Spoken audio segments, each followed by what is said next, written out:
Hi there guys, I'm Danny and welcome to this episode of All Monsters Go to Space. Today I'm going to be covering the northern Native American myth of the Thunderbird. I will also talk about the cryptid of the same name, as they could actually be linked to one another if not being the same creature. In mythology, this creature is part of a few Native American people's history and cultures and can be found throughout their art, songs and their oral histories. They are described as having an X-shaped body that has the wings on the sides and its head normally always facing forwards, but it has also been depicted as looking similar to other birds of the area, but of a larger size, like a blue jay for example. In northern Wisconsin, the Menominee say that there is a great floating mountain in the western sky that is the home of the Thunderbirds. These birds do deeds of greatness and can control rain and hail. Their enemies are the great horned snakes, a very common theme throughout most of these myths, and they prevent them from eating humans and becoming numerous enough to take over the earth. In Algonquin mythology, the Thunderbirds control the upper world. It has the ability to throw lightning, mainly at the underwater creatures like the underwater panther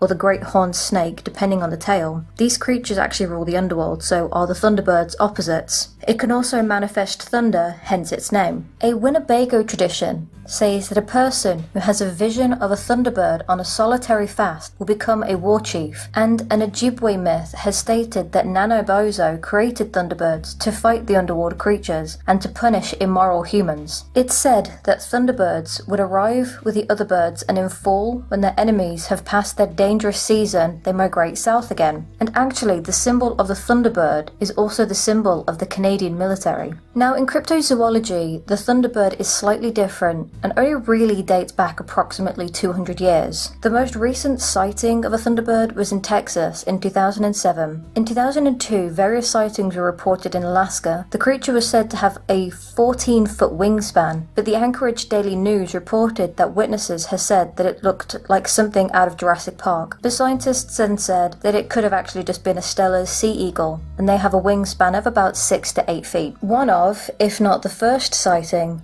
was back in April in 1890 in Arizona. Two cowboys reportedly killed a large pterodactyl-like creature, and pterodactyls were actually known at this time. It seemed to have the head of an alligator and a very large wingspan. They said it also had smooth skin and bat-like wings. Supposedly, they dragged it across the town and strung it up by its wings in their barn. The local paper at the time, the Tombstone Epitaph, covered the story and published a photo, but said photo has actually disappeared and no one's been able to find it since approximately 1960. The term Thunderbird tends to be used by cryptozoologists to describe a large bird-like creature, much like the mythical being, and a few fossils have been discovered that show giant bird-like creatures with a wingspan of 4 to 5 meters. So let me know what you think. Do you think Thunderbirds exist and are similar to something that can be found in Fantastic Beasts and Where to Find Them? Or do you think that there's this giant bird out there somewhere, seems to be primarily in America, that actually exists and scientists just haven't figured it out or given it a proper name yet? Hope you enjoyed this video. If so, leave a like, subscribe and hit the notification bell, and I'll see you in my next one.